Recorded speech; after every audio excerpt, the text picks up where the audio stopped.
Tinanggal na ng Partidong Sulong Republika ang kandidato nila sa Kongreso sa Quezon City na si Mrs. Alejandra Castillo dahil sa patong-patong di umanong kasong kinakaharap nito. Samantala, lumabas kamakailan ang isang CCTV video na nagdidiin sa ginang sa pagtatangka nitong pagpaslang kay Joyce Rodriguez at ibintang ito kay Dr. Christine De Jesus. You know what? Our lawyer should sue that network! Dapat hindi na nilalabas sa TV yung video na yan eh! Dahil sa video na yan, nasisira ako, lalo ako na-incriminate! Dahil sa video na yan, lahat ng pinaghirapan ko wala na! I'm lost! I'm gone! Alejandra, kumalma ka. Wala na tayong magagawa.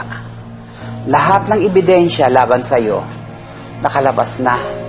Tsaka, ang mga abogado natin, ginagawa lahat ng paraan para malinis ang pangalan mo.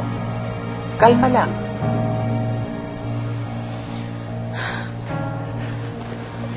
Excuse me po, ma'am.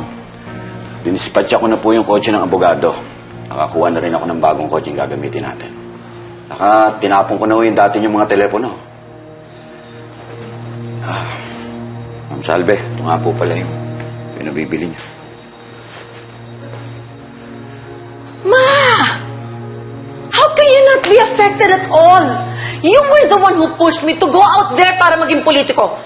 Sabi mo, para makabawi tayo, para makabangon tayo, para malinis ang pangalan natin. How can you not be affected when it's all crumbling down? Anak, ano pa ba ang pwede nating gawin? Wala na. Kumalma ka na lamang. Nandiyan na yan eh. That's exactly my point, Mama. Wala na tayong mapupuntahan. We are trapped. How can you be so calm when there's nowhere else to go?